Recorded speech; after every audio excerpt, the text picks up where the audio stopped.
Magandang umaga po ulit sa inyong lahat, servants of Christ. And mabilis po akong nakabalik dito ulit, no? At muli ay I was tasked to share again the Word of God sa inyo pong harapan. At I just want to correct, no, hindi ko po salita ito.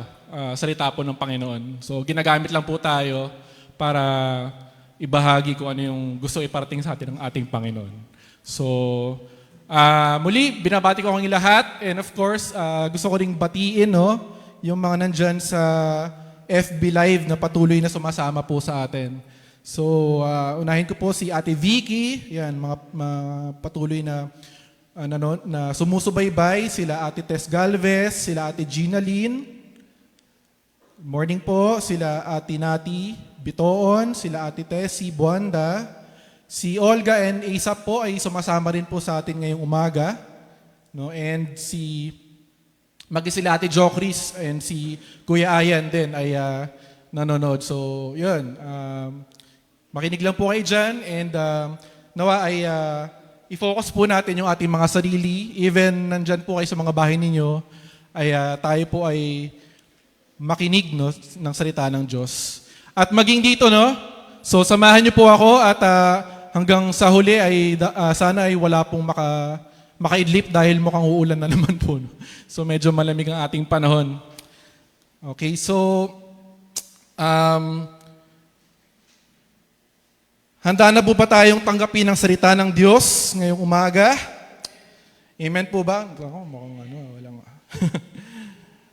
At nawa, no, ay ang ating Panginoon ay mangusap sa umagang ito sa atin. Alam ko na each one of us ay may sarili-sariling mga buhay o may mga pinagdadaanan tayo or even happiness, no? So sana dito sa ating pag-aaral ay ang Diyos natin ang siyang bumaba, no? At mangusap sa ating lahat. Matouch tayo and makita natin ang kapangyarihan ng ating Panginoon. Amen po ba? So last week po, no, may inaral po tayo na si Pastor Vic, pero I just want to share na yung journey ng ating Panginoong Jesus. Yan, yung magmula yung triumphal entry niya sa Jerusalem, yung sumakay siya ng, ano yung sinakyan niya? Donkey, no? Yung, tama ba asno? Yung maliit na parang kabayo siya. And pagkapasok niya doon, hindi siya talaga, siyempre welcome siya, pero nung nandun na siya sa loob, tuloy-tuloy na yung mga conflicts and conversations na nagmumula sa mga different religious leaders, mga elders, priests, and scribes, Pharisees, and even the Sadducees, no? So, maraming attempt na dinidiscredit yung kanyang mga tinuturo o yung mga kanyang mga sinasabi. And most of them is giving him a tricky question parate. Napapansin niyo po ba yun? Parate siyang tinatanong ng mga question. Pero, ang kagandahan ng ating Panginoon is full of wisdom. Lahat yun ay na susolusyonan niya or nasasagot niya based on the Word of God din. Kasi siya mismong Word, no? So alam niya talaga, and each conversation niya dun sa mga religious leaders na to, ay merong mga lessons na tayong matututunan. So, yung kanilang pagiging pretentious or yung kanilang pagiging arrogant, kilala sila sa pagiging yung pride nila, no? Pagiging hypocrite nila is ganun na lamang. So, yun yung nangyari last week. Merong nagtanong ulit. Sabi ng isang Pharisee, anong tanong? What is your opinion? Is it the right to pay taxes to Caesar or not? So yun yung naging tanong. So ang naging topic lang doon is how do we regard government and faith? So sabi lang doon, give to Caesar what is Caesar's and to God what is God's. So ngayon namang umagang ito, syempre, hindi pa rin natatapos yung conversations or yung mga pakikipag-usap ng ating Panginoon.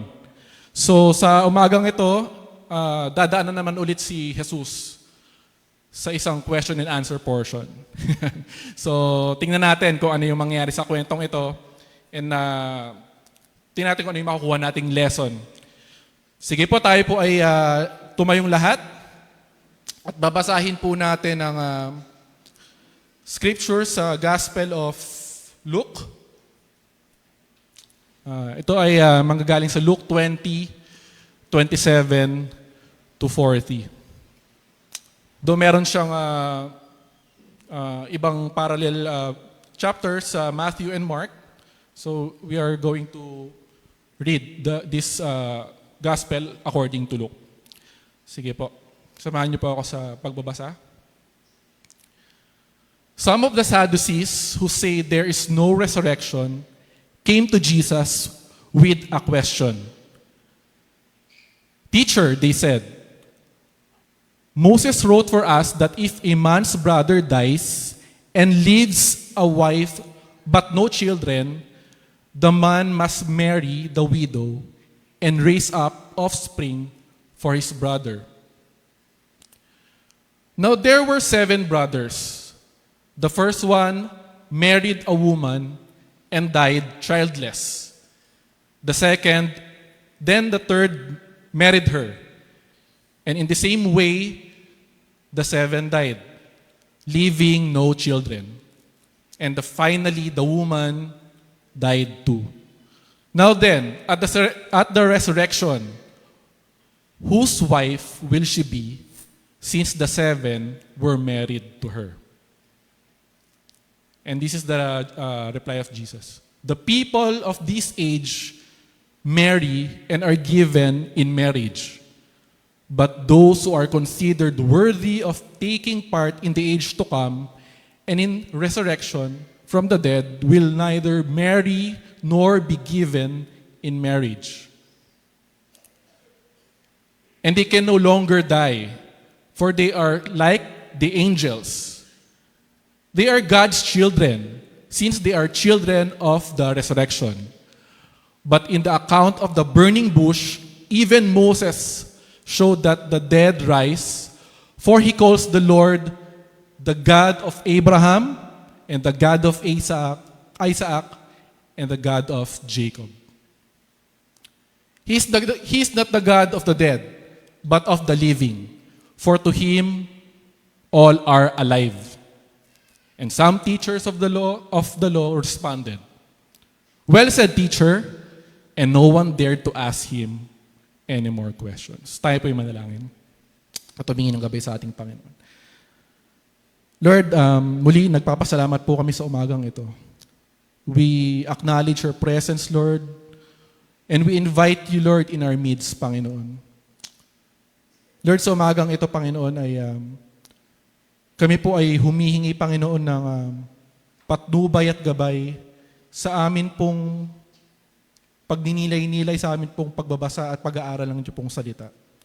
Lord, alam po namin, Panginoon, na today, Lord, this morning, you will give us a message, Lord, na hindi lamang po, Panginoon, na sa stock knowledge po namin, Panginoon, pero ito po ay makakapagpabago po, Panginoon, ng buhay namin. Lord, ikaw lamang po ang siyang makakapagpabago ng buhay ng bawat isa dito. And kung meron man, Lord, kaming mga dinaranas, Panginoon, na mga problema, trials, or anything na makakapag-hinder, Lord, para makapag-focus kami sa iyo. Lord God, palitan niyo po ito, Panginoon, ng kapayapaan, ng kagalingan, Panginoon, at ng kaisipan, Lord, na open, Panginoon, na matanggap po namin, Panginoon, kung ano po ang inyo pong sinasabi. Enlighten us, Lord, this morning. Salamat po, and sa inyo po namin binabalik ang lahat ng papurit, pasasalamat. We glorify you in Jesus' name. Amen. Amen. Sige po, tayo po ay makakaupo na. Yun. So, nasundan nyo ba yung kaninang binasa o medyo naguluhan tayo? Noong una kong binasa to ay sabi ko, ano nangyari? Pero habang pag-aaralan natin, no, na kung ano ba talaga yung sinasabi dito sa Luke 20. No? So,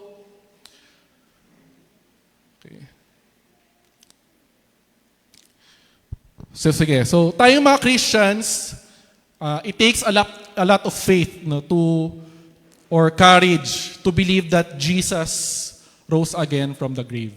So tayo ba naniniwala ba tayo na si Jesus siya ay nag-resurrect ulit? Sino naniniwala?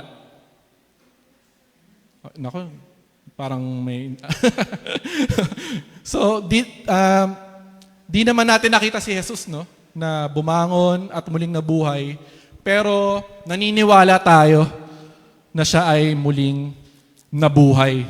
In fact, maging hindi nga mga born again, no, at the back of their heads, buhay ang Panginoon. So, di ba iba nananalangin, no? Pero bakit sila nananalangin?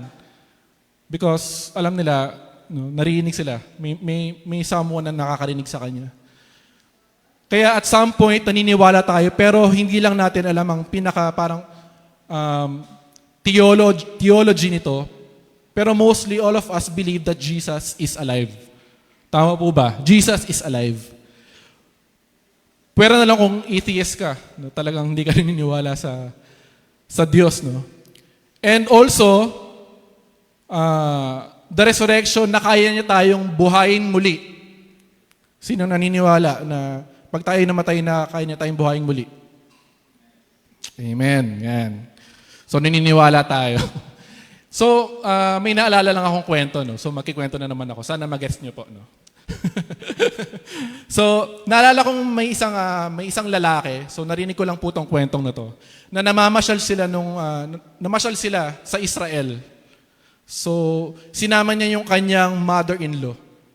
Tama po ba manugang? Mother-in-law. So, biyanan. Ano ba yung manugang? Okay, biyanan. So, nag-tour sila, no, sa Israel. Sinong gustong makapag-tour sa Israel? Yun, no? So, yung iba. Ha? So, may gera, di ba? Wait lang kayo. Okay.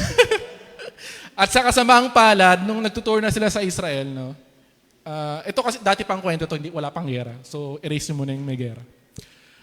Sa kasamaang palad, matanda na kasi yung biyanan niya, meron palang tinatagong sakit.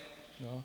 Meron palang siyang tinatagong sakit. And yung mother-in-law niya, biglang binawian ng buhay during their tour. So, doon mismo sa Israel. So, andun lang sila, namamasyal, then suddenly, namatay yung kanyang mother-in-law nang hindi inaasahan. So, nung pumunta sila sa funeraria. Okay. So, sinabi sa kanya nung tao doon na, paano magagawin ko? Sabi niya, tanong siya. So, sabi nung Sir, paano yan? Kasi kapag nilibing niya yan sa Pilipinas or dinala niya yung body niya sa Pilipinas, 250,000. Tapos, kapag dito niyo na naman siya ililibing, kaya niya ng 7,000 lang. So, napag-isip-isip yung, ano ba tawag sa kanya? Manugang. Ayan, yun ba yung manugang? Okay. So, sabi niya, ay nako, siguro iuwi ko na lang siya sa Pilipinas. So, nagulat yung lalaki. Sure po ba kayo, sir? Di ba 250,000 ang gagastos ninyo? 7K lang kapag dito. Ay, sabi niya, okay lang. Okay lang. Bakit, sir? Kasi 2,000 years ago, merong alam kong minamatay dito. Tapos after 3 days ay muling nabuhay. So, kinakabahan po ako kapag dito ko po nilibing. Ay muli po siyang so, yun po. So, love ko po kayong mga, okay, ano. So, kidding aside po, so, in fact, meron talaga tayong naniniwala tayo na there is a resurrection. No? Dahil ang Panginoon natin ay muling nabuhay. So, pero paano yung mga taong nabuhay before pa mag-resurrect si Jesus? No, yung mga kasama niya doon, so hindi pa naman alam na magre-resurrect siya. So parang papako pa lang siya. So kaya nga madami sa mga taong nakikinig kay Jesus noon, maging ang mga Sadducees or mga religious leaders, ay hindi naniniwala sa sinasabing ni Jesus na I am the resurrection and the life. He who believes in me, though he may die, he shall live. So, John 11:25. So, in fact, maging sa panahon natin ngayon, madami pa din ang naniniwala, ang hindi naniniwala actually, sa resurrection.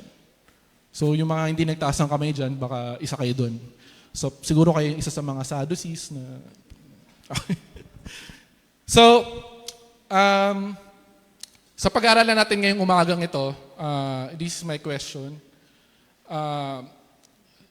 Okay, so the resurrection and the marriage. Mamaya titingnan natin kung ano yung, bakit ito yung naging title nito. And so umagang ito, I will give you a question na, why should we care about the resurrection? Ano bang papalaan natin dito sa resurrection na to? So, okay, may resurrection na buhay magmuli alam natin na buhay magmuli si Jesus at kaya na tayong buhayin muli. Pero ano ko diyan? Bakit? Anong paki ko diyan? So, yun pag-aaralan po natin. So, life after death. So, minsan nagugulanta tayo paano mangyayari to? So, minsan ba ini-imagine niyo yung life after death na kapag tayo ay namatay na, ano na mangyayari? Parang total blackout na lang ba tayo? Or minsan na-imagine ko, ini-imagine yung pagkamatay. Kumbaga, parang babangon ka ba ulit, yung hihiwalay ba yung katawan mo sa yung soul mo sa katawan, tapos lilipad ka papuntang kung saang universe. So, yun yung mga inisip ko yung mga bata pa ako. Pero, yung kwentong ito, kasi ang pinagmulan nito yung, di ba, yung sa tax, and the Pharisees and the Herodians, okay, failed to trap Jesus sa mga questions nila kay Jesus. And dito na umenter ang mga Sadducees. Yan. So, mga Sadducees. So, in Luke 20:27, sabi dito, some of the Sadducees who say there is no resurrection came to Jesus with a question. So to the rescue na sila, binara na sila ni Jesus yung mga naunang mga religious leaders. And here comes the Sadducees.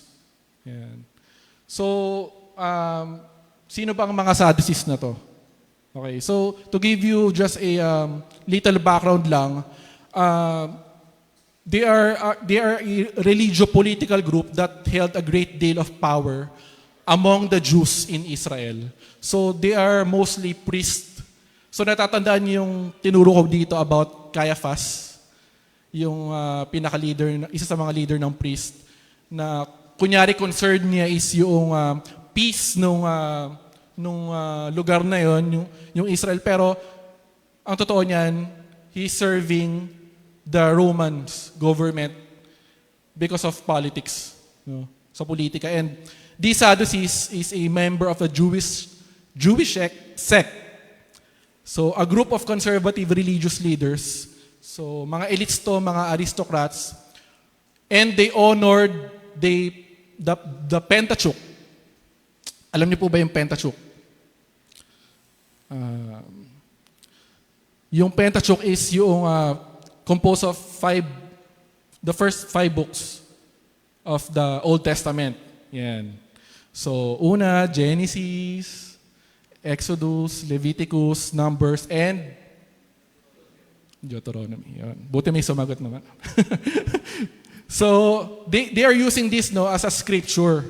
Yung parang they are more on a Mosaic law, yung kanilang pinaniniwala. And they stick to this law because they want not to parang talagang to preach the truth or the word of God, pero meron silang hidden agenda, and this is to impose harsh and legalistic laws to others to support their lifestyle.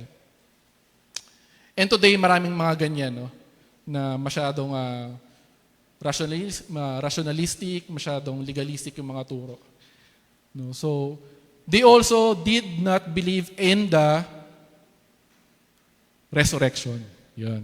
They don't believe in resurrection. And bakit? Kasi wala naman silang nakikitang anything dun sa first 5 books, dun sa scripture sila about the resurrection. So, hindi rin sila niniwala sa mga angels, yun, spirits. So, yun. So, yung kanilang pinaniniwalaan ay nakabase lang doon sa first 5 books. So, sabi dito, no resurrection. No resurrection. So, imagine niyo kung ikaw balitaan na mabubuhay kang muli, anong mararamdaman mo? Di ba parang masaya ka, no? Na there is another life beyond after you died. Meron pang bonus life na ibibigay sa'yo. Pero dito parang kanilang pinaniniwalaan na no resurrection, and yun ang pinagdidiinan nila. So, kapag namatay tayo, ano na? And ganun yung kanilang paniniwala na parang ayaw ba nila na meron ulit na life after death? So, a person whose present reality is not by the expectation of the resurrection lives a meaningless life. No? Bakit meaningless? Because yung mga decisions natin, no, minsan kapag alam natin na meron tayong hope or meron tayong pinananaligan na there is life beyond that, parang naiiba yung ating attitude towards life. And kapag wala, sabi natin, all will end. So, parang, who cares if there is, or who cares na may buhay, or wala nang buhay after nito. So, there's no reward, no punishment. So, let us just eat, drink, and be merry. Kasi after nito, YOLO na tayo. Okay? Na tayo, magpaka-happy na tayo. Kasi, lang tayo, you only live once. After nun, patay na tayo. So, parang there is a lack of a meaning dun sa buhay natin. So, what is a sad way of living a life without knowing that there is a resurrection after we died? So ang tanong ko po dito, how does your life and your actions shape you by may bago po ba kapag nalaman natin na tayo ay alam natin na tayo ay merong bubuhayin muli ng ating Panginoon? So, ito ngayong umagang ito, did we wake up na we will go to church to meet Jesus? Or are we excited? Or are we ready to meet our Savior, Jesus Christ? Minsan kasi yung right doctrine, it can produce right attitude. Na minsan, kapag mali yung pinapakinggan natin, or itong mga Sadducees, di ba parang hindi na nila kinonsider yung another books ng Old Testament. And maging ito yung sinasabi ni Jesus na meron pang resurrection after life. After netong buhay na to. No? So they are only sticking to their doctrine. Kung ano lang yung alam nila. Isn't it malungkot? Parang malungkot, no? Na parang walang pag-asa. So there's much hope makita natin if there is a resurrection. So,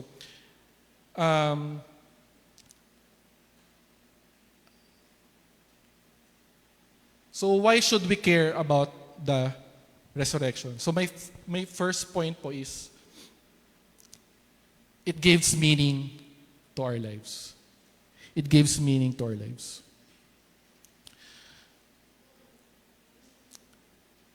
Bakit ako nabubuhay? Kasi you have a creator. Kasi may namatay para muli akong nabuhay. Kasi hindi ka mamamatay lang basta parang isang bula.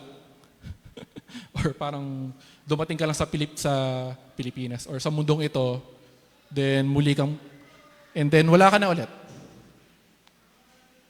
Pero the resurrection gives meaning to our lives na merong reason why we are living.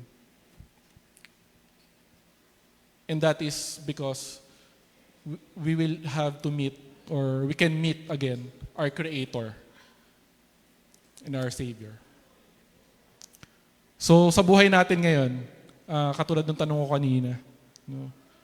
So how resurrection impacts your life?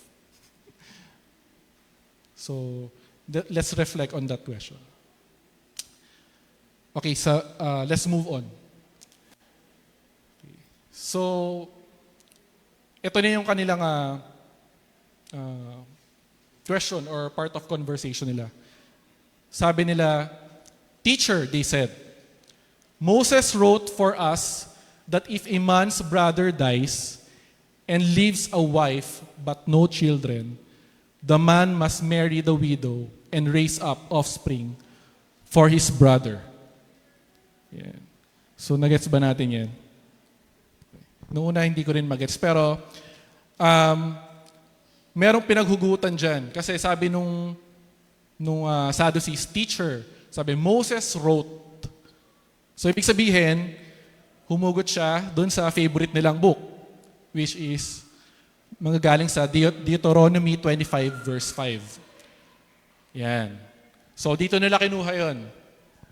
Sabi dito, if brothers are living together and one of them dies, no, so merong magkapatid, lalaki. So, if one of them dies without a son, his widow must not marry outside the family. So, hindi pa pwedeng magpakasal sa labas ng kanilang family or clan. So, her husband's brother shall take her and marry her.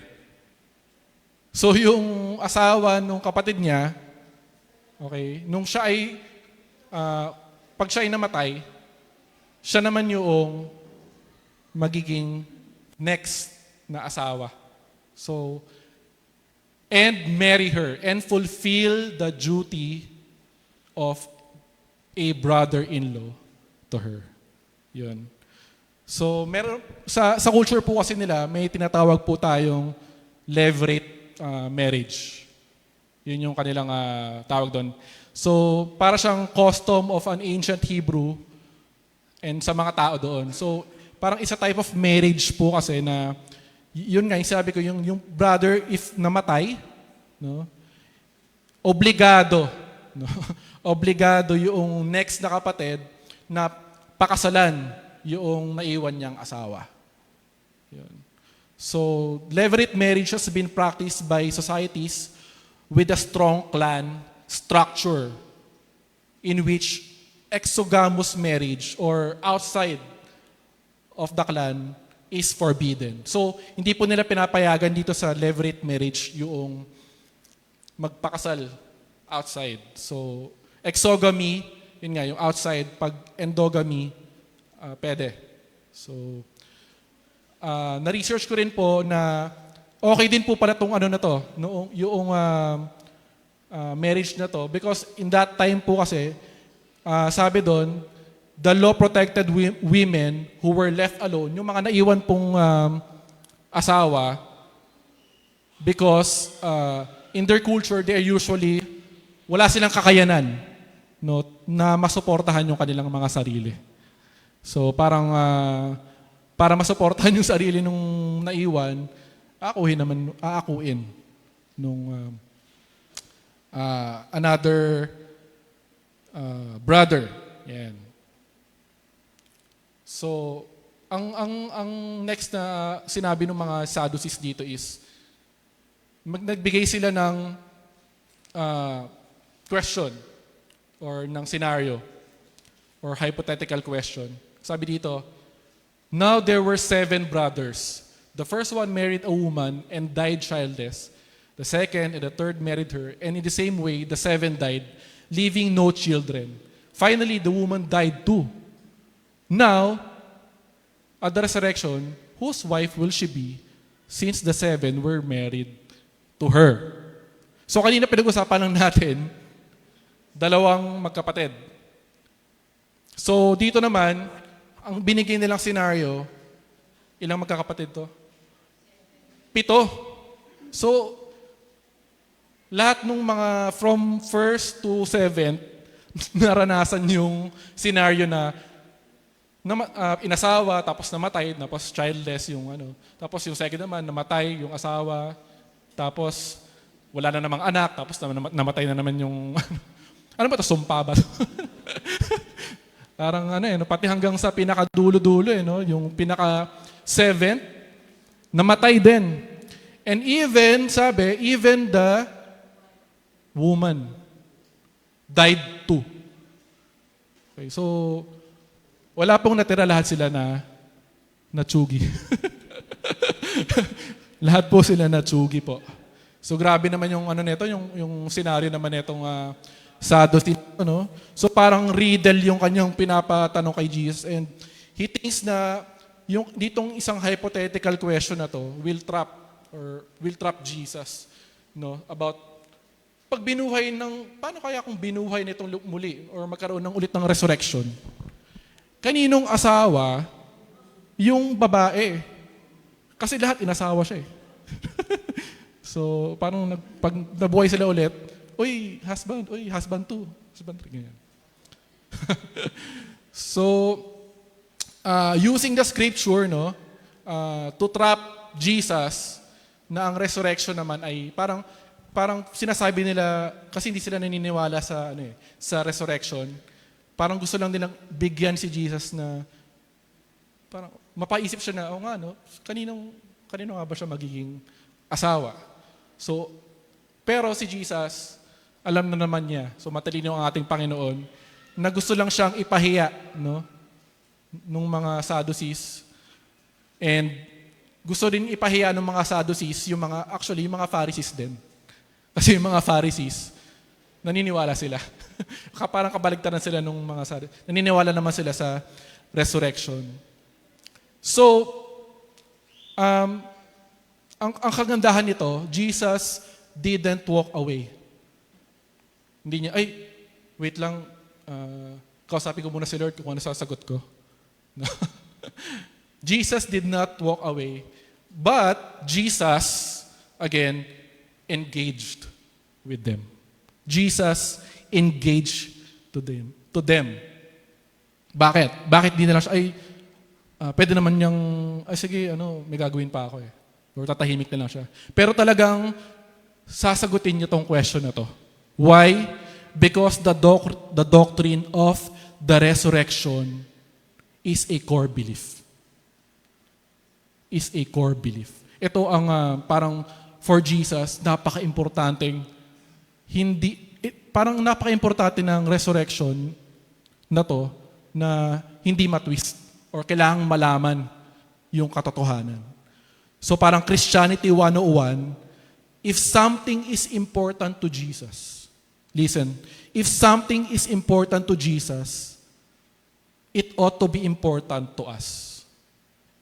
Kung ano yung sinasabi ng Panginoon talaga dito, malamang importante rin yung dapat sa atin as Christians. And resurrection is very important.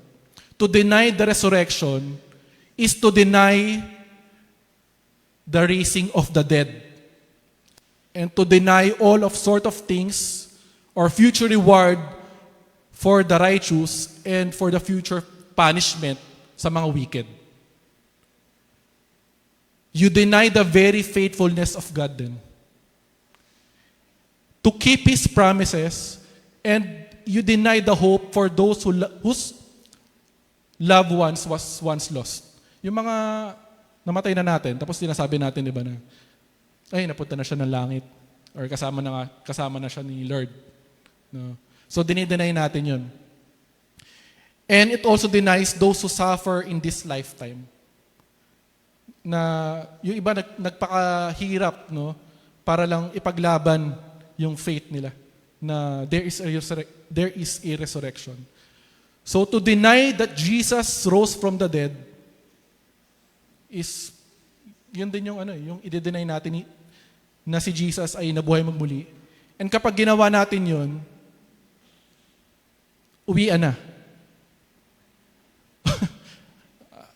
Ligpit na natin lahat ng mga computers natin, sarado na natin yung church.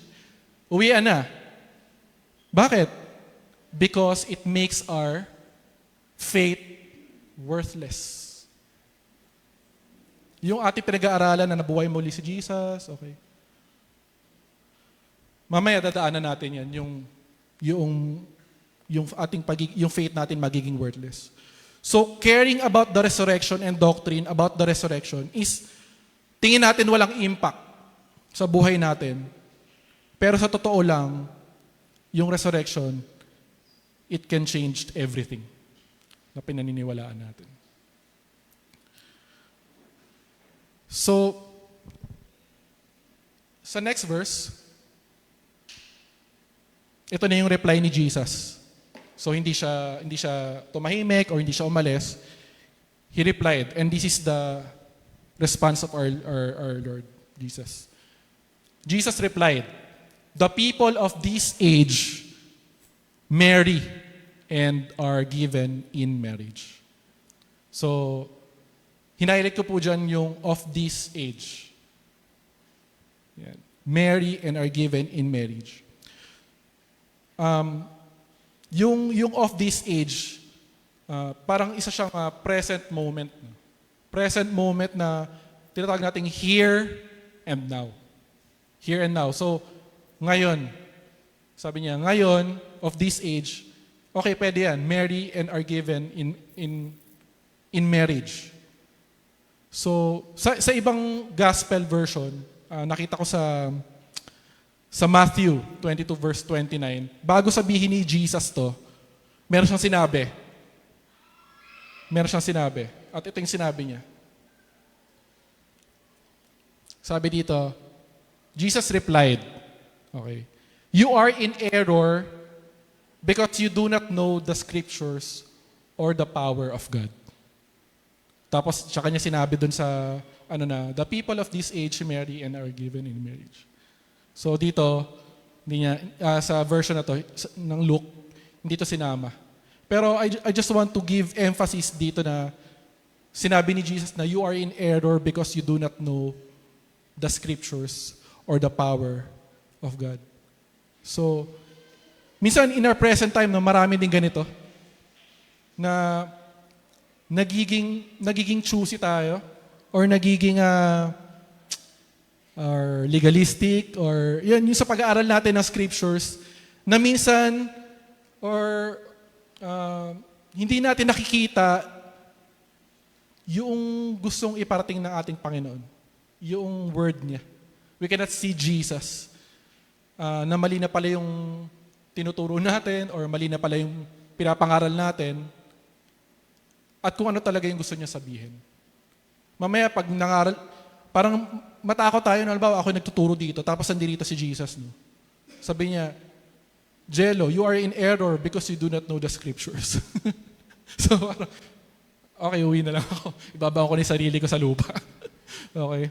Parang, pag sinabihan ka ng Panginoon na gano'n, na biruin mo, they are considered elites, mga aral na tao, and they are religious leaders, no? Tapos, sasabihan ka ng ganito na you are in error because you do not know the scriptures or the power of God. So sabihin ng na ito, parang matatamaan yung ego ng mga Sadducees. And sinabi ni Jesus na mas, kung titingnan natin to, parang ah, mas tinatanong nyo pa or mas concern nyo pa yung about marriage? No?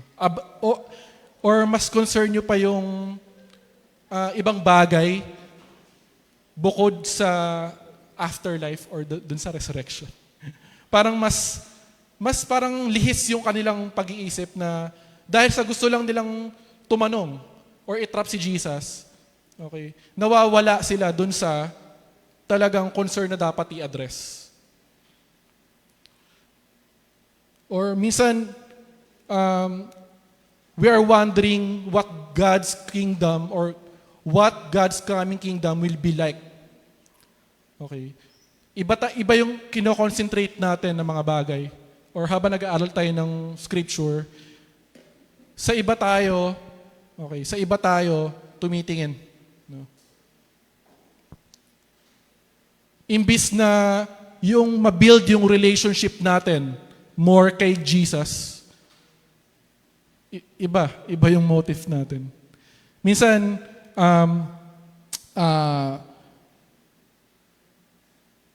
yung concern natin is iba yung binubutingting natin. No? So, minsan, yung ating greatest na mga tanong na hindi naman masyadong relevant ay yun yung tinatanong natin. So eventually, we find out that yung ating mga self, no, yung self-reflection natin, na Lord, tama ba yung motive ko or tama ba yung questioning ko? Or tama ba yung pag-aaral ko ng salita mo? Okay.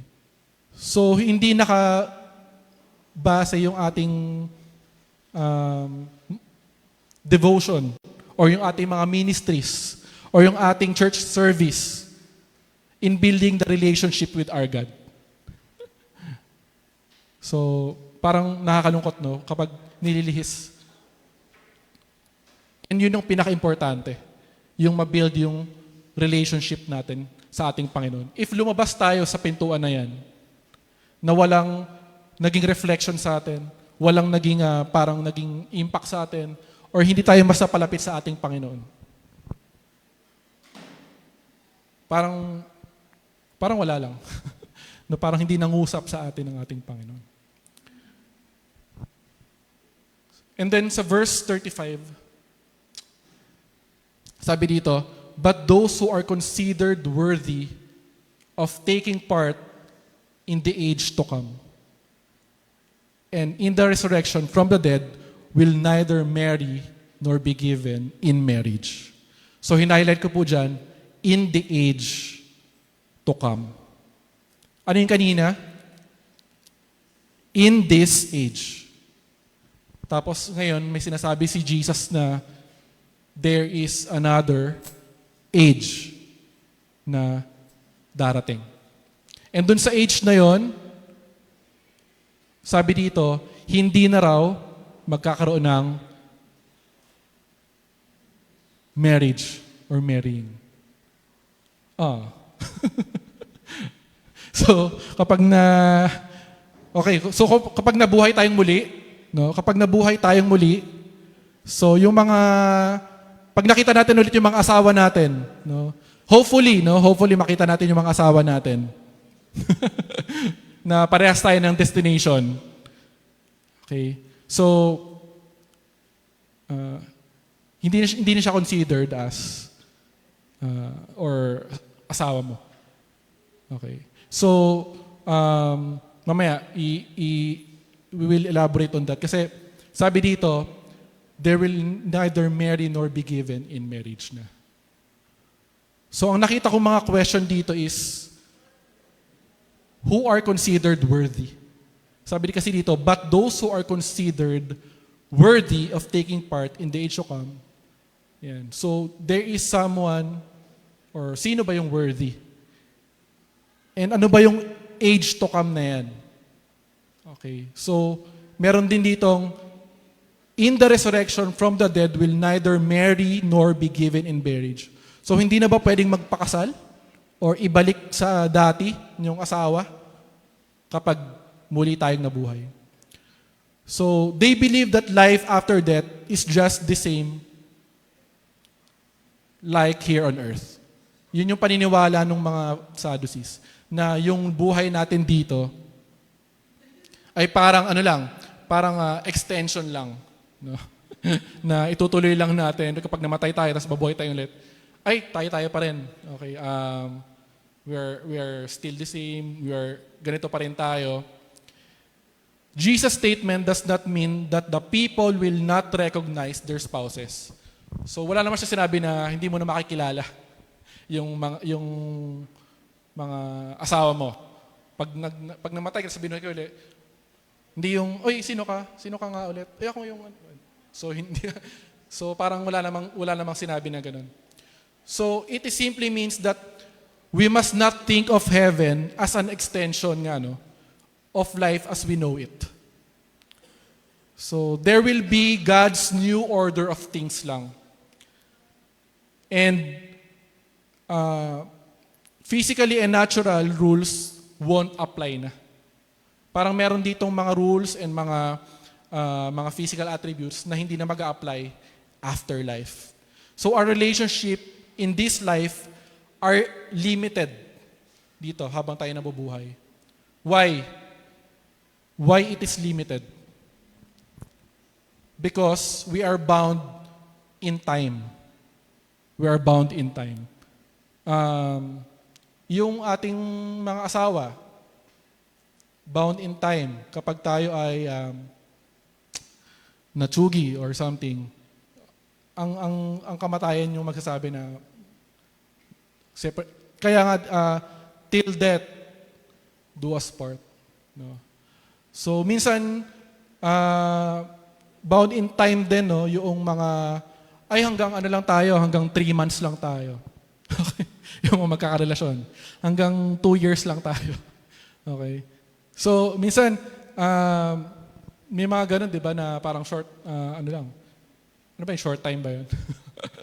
Or minsan, we are not only bound in time, but also we are bound in death. Yun nga. Na yung kamatayan, yung siyang magse-separate sa atin. Do you believe na ito yung pinaka-greatest equalizer ng lahat? Na kahit na matanda ka, bata ka, or any age ka, pag lahat tayo namatay, tayo ay pantay-pantay. Okay. Siguro hindi lang tayo magpapantay-pantay kung nilibing ka dun sa 5th floor, tapos, okay, nilibing ka dun sa 6 feet, tama ba? 6 feet below the ground. Okay, so, kidding aside, pero the death is the greatest equalizer and wala makaka-avoid ng kamatayan. If oras mo na. Okay. So, sana hindi pa naman, no? Marami pa tayong mapagsasamahan dito. So, we don't know everything about our resurrection life, but Jesus affirms that relationships will be different na po. Will be different from what we are used to be here and now. Dito sa panahon natin ngayon. So, in our new life in heaven, ang focus na po is yung ating joyful relationship with God. And thus, there will be no more marriage relationship because sabi dito, everyone will be a brother and sister to each other. So kaya ngayon pa lang, pinapractice na po natin. Oy, brother, oy, sister. Okay. So kasi ganun yung parang pwede natin maging tawagan sa afterlife. So, there will be no distinction as to gender or nationality. So kung wala dong Hapon, wala dong ano. So isa na to sa mga nakita ko. So hindi pa naman ako namamatay, no, pero it's only na base ko lang po to sa research. Pero pwede po kayong kung gusto niyo pang mapalawak, no, yung ating pag-aaral, pwede po nating aralin. So pero ang bottom line here is all of us will be equal pag tayo po ay kinuha na ni Lord. So, lahat tayo pantay-pantay na. So, walang maganda, tapos siya, medyo maganda lang, semi-maganda, ganun. So, okay, let's compare yung this age and the age to come. Okay. So, ang sabi dito, yung this age nga, sabi, yung here and now, meron lang tayong two ages. Yung this age and the age to come. So, pag sinabi nating age, di ba parang edad siya. Hindi doon natatapos yung, 10 years old ka ngayon, hindi ka lang 10 years old. Tatanda ka din. Okay, tatanda ka din. So, merong parang era or merong parang transition or merong period of time. Yan. Na from 10, hindi ka naman pwedeng lumagtaw ng 11, no? Mag-11 ka bago ka mag-12. So, merong kailangang sunding transition. So, dun sa life na sinasabi dito, yung age na paparating in the age to come, parang sinasabi lang na there will be a new era, new transition, new period of time. New period of time. Kasi minsan, pag sinabi natin na in this age to come, or meron tayong new heavens and earth, okay, sabihin na, magugunaw ng mundo. Okay. Minsan, naisip niyo ba yun na parang yung pagmating na ang Diyos or buhay niya na muli, talagang lahat ito, destruction na talaga. Or as in, back to zero. Or what if there will be only a new era, new transition in a new period of time, wherein ang nagahari na ang ating Panginoong Jesus. Sabi nga dun sa Matthew 28:19-20, no, hindi ko na pinost yun, pero ito yung Great Commission, na therefore go and make disciples of all nations, baptizing them in the name of the Father and of the Son and of the Holy Spirit, and teaching them to obey everything I have commanded you, and surely I am with you always to the very end of age. To the very end of age. So this age refers to the present age in which we now live here on earth. And there will be an age then na to come, there is a new heavens and new earth. Hindi man natin makita kung paano mangyayari. No? Medyo malabo pa sa atin. Pero doon tayo mag-stick na there will be another life after this. After this. Kasi yung iba paano kayo magunaw man doon? Doon sila talaga Pero yung pagbibuild ng relationship nila sa ating Panginoon, kung paano sila makakapasok doon sa resurrected life, those who are considered worthy of taking part of that new age is nawawala.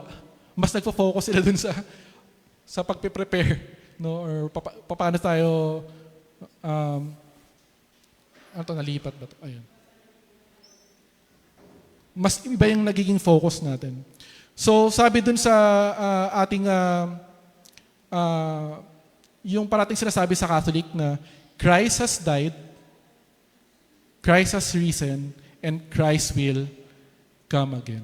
So, meron tayong tinatawag na nag-a-anticipate tayo in something na merong darating na something, and this is our Lord God, na there is a second coming po. Pero alam ba natin kung kailan to? No one knows po. Kung kailan darating ang ating Panginoon. So, yung the kingdom of God is both realized, no, or achieved in the present time. Okay? Na dinala ni Jesus ang kaharian ng Diyos dito in the present time. But, meron din po dapat tayong i-anticipate in the age to come. and there will be a future and there will be greater fulfillments that are expected. Amen po ba dun? Na there will be another. Okay. Baka, actually, yung second coming, dapat di tayo dun kinakabahan eh.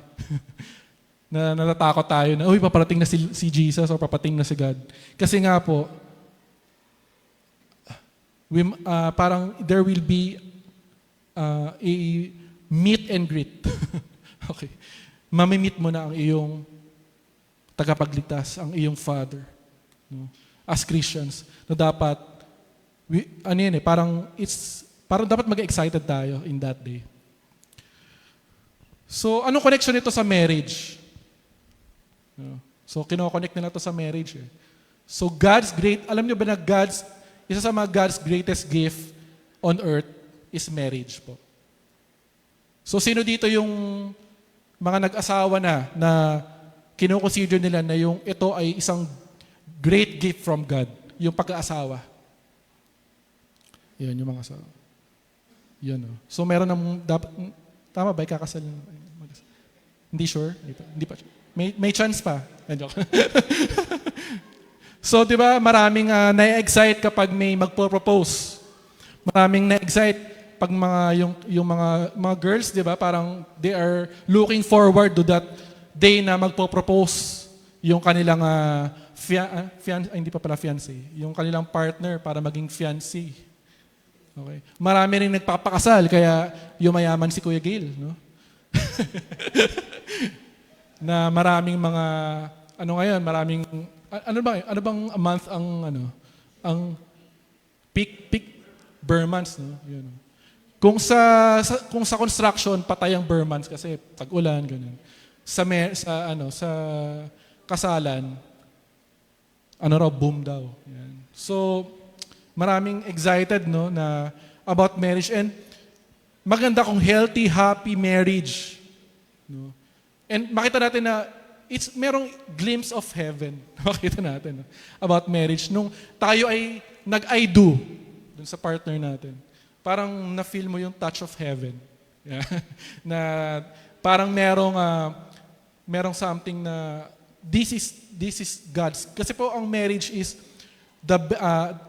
one of the greatest gift na pwedeng ibigay sa atin ng ating Panginoon. So darating din po tayo dyan.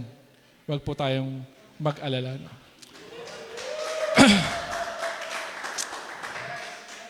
Hallelujah. Praise the Lord. Preach it. Okay.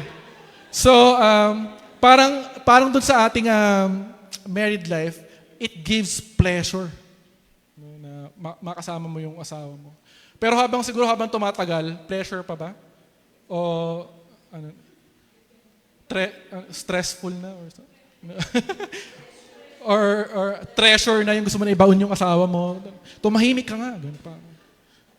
Imbis na pleasure, ginawa mong treasure. No? Binaon mo na lang. So, yes, marriage or getting married is one of the amazing and valuable gift na binigay sa atin ng Diyos dito sa mundo. So, God designed marriage din. And it was designed for relationship and companionship. So, hindi lang relationship. Gusto mo rin may makasama. No? So, it is also used to procreate or to give birth. Kaya, nandito po kami, yan, mga nanay, tatay, meron po kayong mga anak. But, here, Jesus is saying, there is more than this. So, ang sarap mag-asawa, bakit tatanggalin ni Jesus? Bakit tatanggalin ni Jesus yung pag-aasawa after life?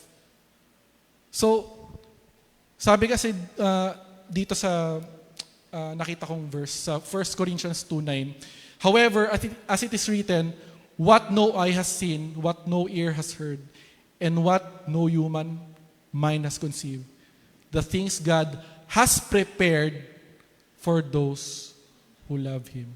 There is something God is preparing us na hindi natin maarok or ma-conceive man ng kahit anong senses natin. Because there is something God is preparing us after this Okay. So, married ka man or single, hindi ko lang sasabi para sa mga married lang to na there is something prepared for you. Pati sa mga single po. So, what if the Bible says that the God created marriage ay may bigger purpose than itself? That marriage is a picture of the believer's relationship with God.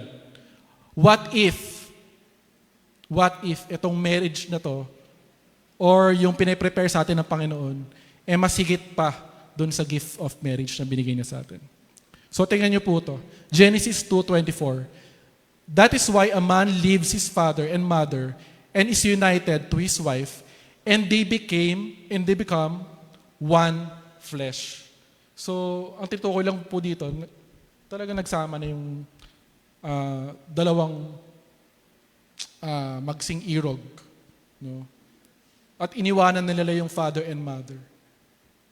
Biblical pala yun, no? Iiwanan mo talaga. No? So, iiwanan mo. Then, meron siyang, ito sa Old Testament, sa New Testament, meron siyang parallel verse, pero may dinagdag. Sa Ephesians 5:31-32, for this reason, a man will leave his father and mother, inulit lang and be united to his wife, and the two will become one flesh. And sabi ni Paul, this is a profound mystery, but I am talking about Christ and the church. Christ and the church. So marriage is an earthly picture po of our spiritual relationship that exists between Christ as our bridegroom and the church, us. Ito yung church, tayo yon, hindi itong building. The church, His bride. The consummation of marriage is referred in the Bible. Nagigets niyo po ba? Na there will be dun sa new age na pinapakita sa atin ng Panginoon, hindi na yung asawa mo, yung magiging partner mo, kundi between you and our Lord Jesus Christ. Our Lord Jesus. And I will give you metaphors, no?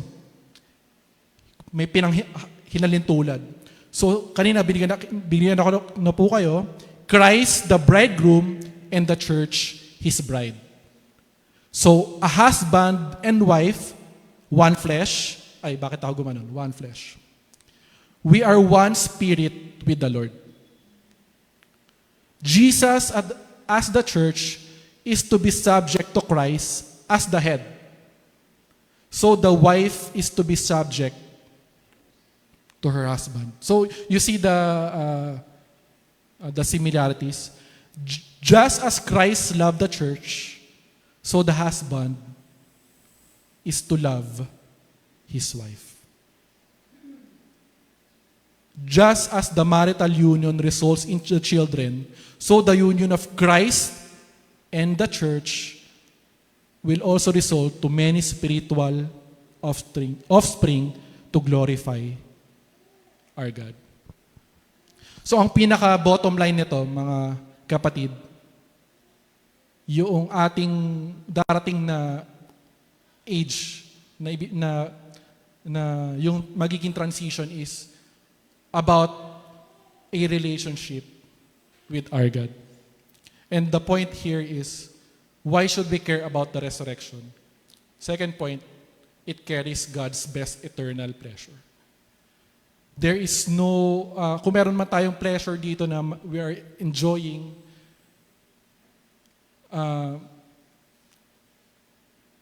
hindi na siya madadala or mas greater pa doon sa pleasure na ibibigay sa atin ng ating Panginoon.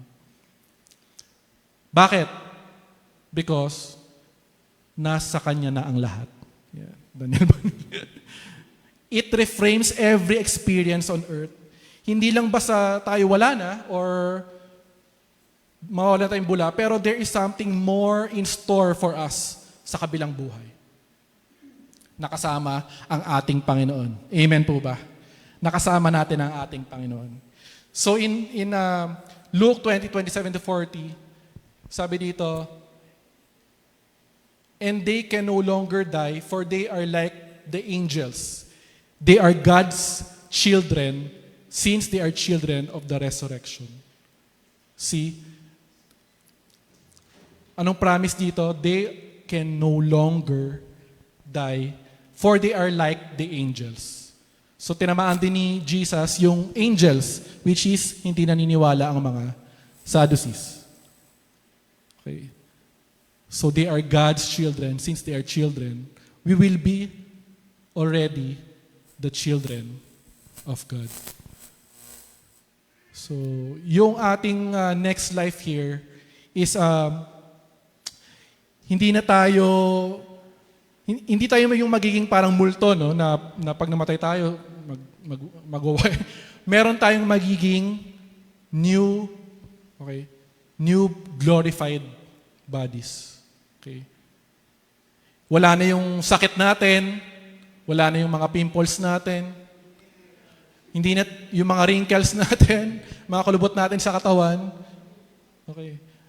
Kung hindi ka masyadong maganda, mas maganda ka sa glorified body mo. Are we excited for our glorified bodies? Na ibibigay sa atin. Kung ngayon PWD ka, doon hindi na. Okay. Pogi ka na doon. Poging, ano tawag? So, we are already children of the resurrection. So sabi sa 1 Corinthians 15:12-19, but tell me this, since we preach that Christ rose from the dead, why are some of you saying there will be no resurrection of the dead?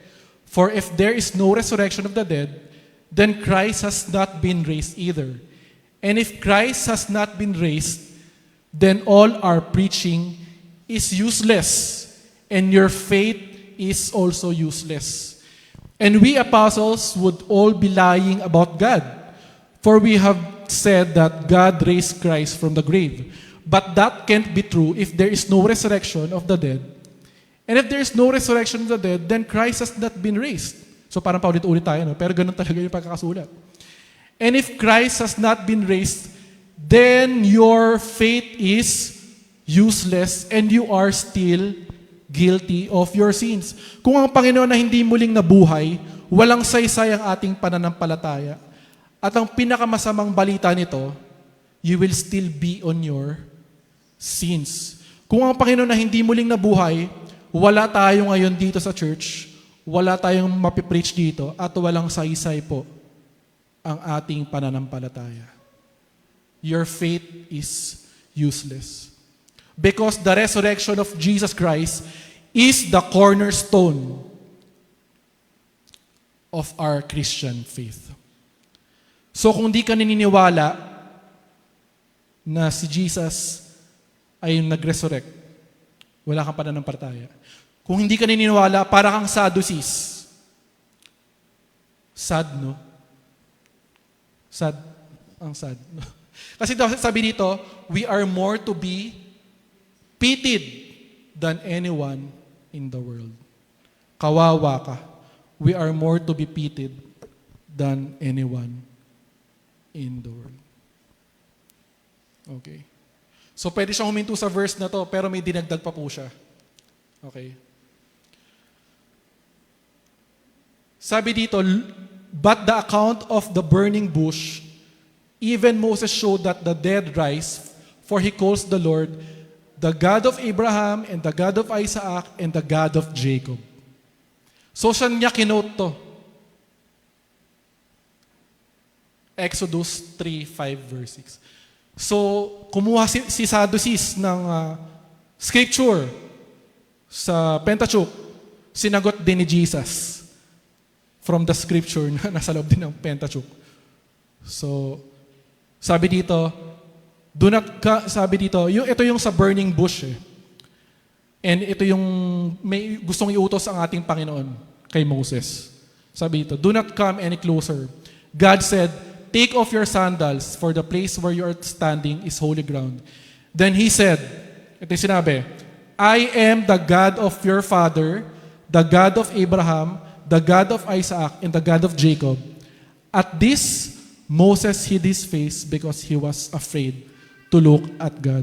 So ito yung moment na kinakausap siya ng Panginoon para bigyan siya ng covenant na palalayain nila yung mga Egyptians sa kamay ng Pharaoh, no? So alam naman natin yung ganong kwento. Pero bakit kaya sinabi to ni Jesus dun sa conversation nila? Anong gusto niya iparating dito? Itong mga characters na to ay hindi lang niya sinabi sa wala. Yung mga si Abraham, si Isaac, and Jacob, pare-pareho silang binigyan ng covenant ng ating Panginoon. And sabi dito, in present tense, I am the God. Hindi niya sinabing, I was the God of your father, the God of Abraham. Ano yung ini-imply nun?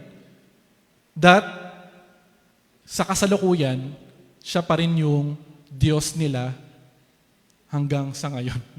On the time na kinakausap niya si Moses. Many years itong gap nila, still, sinabi niya, I am the God of your father, the God of Abraham, the God of Isaac. So there is more na pwede natin makita dito na God is ever present, no? Mula noon hanggang ngayon. And sabi dito, He is not the God of the dead, but of the living, for to Him all are alive. Is this a good news for all of us? This is my third point. Why should we care about the resurrection? Because it reassures that we can receive eternal life. We can receive eternal life after this life. And God's covenant or God's promises to all of us can exceed beyond death. Yung promises niya hindi natatapos lang dito. After life, meron pa siyang ibibigay sa atin. So, sabi lang dito, very truly I tell you, whoever hears my word and believes Him who sent me has eternal life and will not be judged, but has crossed over from death to life. Ito po, binabasa ko to. There is a promise na eternal life. Pero may sinasabi rin si God na we will be judged. We will be condemned. No? Sabi dito, and He has given Him authority to judge because He is the Son of Man. Sabi dito, do not be amazed at this, for a time is coming when all who are in their graves will hear His voice and come out. Those who have done what is good will rise to live, and those who have done what is evil will rise to be condemned. So, meron pa rin pong judgment na mangyayari na paano tayo makakapasok sa resurrection na to. Paano tayo magiging worthy dito sa resurrection na to. Alalahanin po natin na meron din tayong heaven and meron din po tayong hell. So who is worthy of taking part in the age to come? Those who believe that Jesus is the resurrection and the life. Sabi sa John 3:16, favorite natin po, for God so loved the world that He gave His one and only Son, that whoever believes in Him shall not perish, but have eternal life.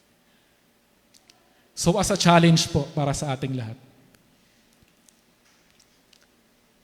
Jesus assures us that there is indeed life after death, and we should care about it. He wants us not to lose sight of what is important of all. Kung ano mas importante, ano ba yon? It is our relationship with God. So the promise of a new life with God in eternity gives us hope in this age of confusion and suffering. So Jesus wants us to believe wholeheartedly Hindi half-heartedly. Kung naniniwala ka, sabihin mo, i-pronounce mo, i-renounce mo, sabihin mo that He is the resurrection and the life. Let us therefore pray that God may continue to instill in our heart that longing to be with Him now, ngayon, and forever. Tayo po'y manalangin.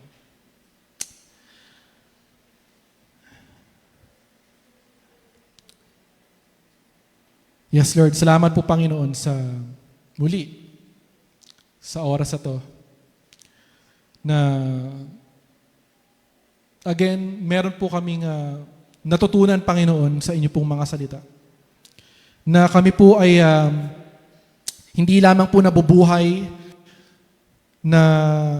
at mamamatay. We are not cease to exist lang po, Panginoon. Pero there is more in store of us, Panginoon. Because of you, Panginoon. Na kami po ay naniniwala, Lord, na kayo po ay nabuhay magmuli. At kaya niyo pong bumuhay muli, Panginoon. Napagtagumpayan niyo po, Panginoon, ang kamatayan, ang sufferings, Lord. Nakakala, Lord, ng Diablo na panalo na siya, pero Panginoon, nabuhay kang magmuli, Panginoon, after 3 days. And because of this, yung aming pong pananampalataya, Lord, yung aming pong faith, Lord, ay nakasandal, Panginoon, because of your resurrection, Panginoon. Because of your resurrected body. And alam po namin, Panginoon, na in the near future, Lord, makakasama ka din po namin, Panginoon. In the new age to come. In the new age to come, Panginoon. Our life, Lord, ay nagkaroon ng meaning, Panginoon, na hindi lang po kami nabubuhay, Lord, sa wala, Panginoon, pero nabubuhay po kami because of you, Panginoon. And Lord, we also desire, Panginoon, na yung mga pleasures dito sa mundong ito, we know, Lord, that these are all temporary. That's why we are storing, Lord, treasures in heaven, Panginoon. Because alam po namin na afterlife, Panginoon, the pleasure that you will give us is greater, Lord, even in marriage, Panginoon. It is greater, Lord, beyond everything here on earth na nararanasan po namin. And salamat din po, Panginoon, dahil because of this resurrection, because of your resurrection, Panginoon, we can reassure that there is eternal life that will come to us. Salamat, Panginoon, dahil hindi niyo po kami pinabayaan. Hindi niyo po kami iniwan, Panginoon, in this life, Panginoon. You are truly a great God. You are a gracious God. Wala makakapantay sa inyo. Salamat, Lord, and nawa, Panginoon, matuto kaming mag-build, Lord, ng relationship namin habang kami po ay nandito sa age na to, na gusto namin, Lord, maranasan ang inyo pong kaharian. Bumaba ka nga po sa aming kalagitnaan at iparanas mo sa amin, Panginoon, ang inyong kaharian, Panginoon. Salamat po. Salamat po. In Jesus' name. Amen.